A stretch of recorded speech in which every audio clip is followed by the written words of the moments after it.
তোমাদের বাড়ি কোথায়? হ্যাঁ, এখানে কেন গো? তোমাদের শীতের কাপড় চোপড় নাই?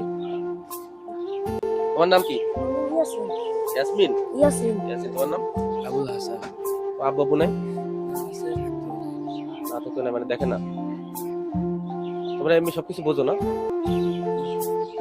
যাক, প্রিয় দর্শক, দেখেন কি অবস্থা।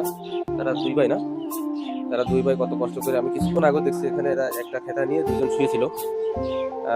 প্রিয় দর্শক, তোমরা এখানেই থাকো না, এই আশেপাশেই থাকো। যারা মানবতার ফেরিওয়াল আছেন, স্টার সেন্টার সহ প্রবাসী দেশে আছেন, আমার এই ভিডিওটা প্রচুর লাইক কমেন্ট শেয়ার করেন, যাতে পরবর্তীতে আমি এদের দুইজনকে দুটো জ্যাকেট দিতে পারি। ওদিকে তাকাও, এদিকে আমরা দিকে তাকাও, তোমরা দুইজনের দুটো শীতের কাপড় দিতে পারি, অথবা এরা রাত্রে শোয়ার জন্য কম্বল দিতে পারি। বিশেষ করে স্টার সেন্টাররা যদি এই ভিডিওতে সাড়া দেন, তাহলে আমি এদেরকে একটা করে কম্বল দিতে পারবো ইনশাল্লাহ। ভালো থাকো, হ্যাঁ, তোমাদের সাথে আবার দেখা হবে ইনশাল্লাহ। ঠিক আছে ভাই।